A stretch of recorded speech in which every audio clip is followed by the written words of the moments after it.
اور انتہائی ذمہ داری سے کہہ رہا ہوں کہ جس طرح PMLN جو ہے پورے پاکستان میں، پنجاب میں، اور ایک ڈنڈے اور فورس کے ذریعے اور ایک طاقت کے ذریعے اور ایک ایسی جو ہے وہ جس طرح وہ پہلے ایک کہاوت چلی تھی جو گلو بٹ جو ہے ان کا فورس جو ہے ان کے ذریعے یہ حکومت کرتے ہیں۔ ڈاکٹر صاحب ایاز خان صاحب، سر یہ پیپلز پارٹی کے 6 وزراء پیر منظور الحق صاحب جو ہے، جی ایک تو ڈاکٹر صاحب یقین دلا دیں کہ یہ جو احتساب ہونے جا رہا ہے کراس دا بورڈ ہوگا، اس میں کوئی ایشو نہیں ہوگا۔ اس طرح پیپلز پارٹی کی باری ظاہر ہے پہلے آ رہی ہے، پہلے شروع ہوئی تھی ان کی تحقیقات، اس کے بعد بڑی تیزی سے یہ بڑا امپورٹنٹ منتھ ہے پنجاب کے لیے بھی، اور یقیناً آپ کو کچھ شاید گرفتاریاں بھی by the and of month آپ کو نظر آ رہی ہوں، بڑی امپورٹنٹ گرفتاریاں، کچھ آپ کو حیران بھی کریں گی۔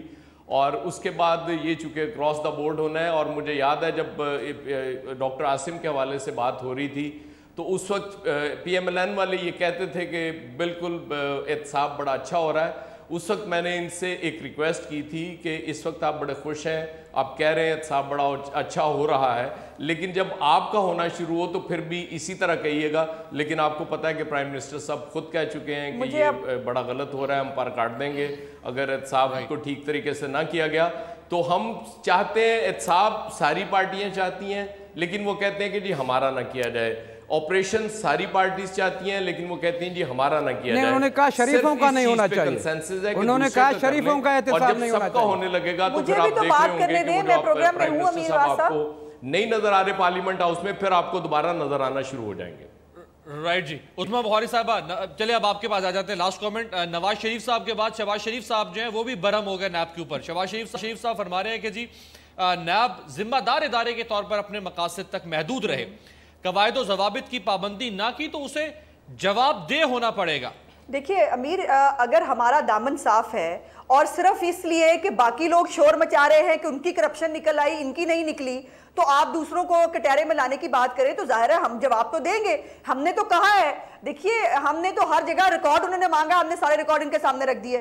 اگر ہم کہیں پر بھی جواب دے ہیں، بالکل کرپشن کے اوپر کوئی زیرو ٹالرنس ہونی چاہیے، کوئی اس سے مبرہ نہیں ہے۔ لیکن یہ تو نہیں ہے نا کہ میٹھا میٹھا ہاپ ہاپ اور کوڑا کوڑا تھو تھو۔ اب آپ یہ ابھی وڈا صاحب اتنا بڑا لیکچر دے رہے تھے، خود کہہ رہے ہیں ریفارمز ہونی چاہیے۔ اب جب ہم ریفارمز کی بات کریں تو ہم غلط کہتے ہیں۔ اب CM KPK کے خلاف اتنا بڑا جو بات حامد خان صاحب نے کی کہ جی ان کے خلاف ریفرنس بھی تیار ہے، ان کا خود کا منسٹر اندر رہا۔ اب سب کچھ تو ٹھیک نہیں ہے KPK کے اندر، ایک تو پکڑا گیا، باقی پتہ نہیں اور کیا کر رہے ہیں۔ شوکت یوسف یہی جو ہے اس کو کیوں ہٹایا گیا تھا؟ آپ نے 3 منسٹر ہٹائے کرپشن کے اوپر، ان کو کیوں آپ نے قومی وطن پارٹی کے لوگوں کو کرپشن پہ ہٹایا؟ ان کو آپ نے اس کے اوپر جنر پہ گالیاں دی، آپ کی ٹیک آ گئی۔ Thank you so much viewers, بہت بہت شکریہ تماموں کا۔ آخر میں صرف آنریبل جسٹس عظمت سعید صاحب سپریم کورٹ کے جج، ان کا ایک آبزرویشن کوٹ کرنا چاہوں گا۔ وہ فرما رہے ہیں کہ پاکستان میں خیانت اور کرپشن کرنا اب کوئی بڑا جرم نہیں رہا۔ یہ سپریم کورٹ کے آنریبل جج اپنے ایک ریمارکس میں کہہ رہے ہیں، اور ایک کیس میں ریمارکس دیتے ہوئے انہوں نے کہا کہ فراڈ کے ملزمان 5 لاکھ روپے اور 2 بکرے دے کر بری ہو گئے۔ یہ صورتحال ہے پاکستان کے اندر انصاف کی اور امن و امان کی اور اسٹیٹ کی رٹ کی اور رول آف لا کی۔ آپ سے ملاقات ہوگی کل، دیکھتے رہیے گا جائزہ۔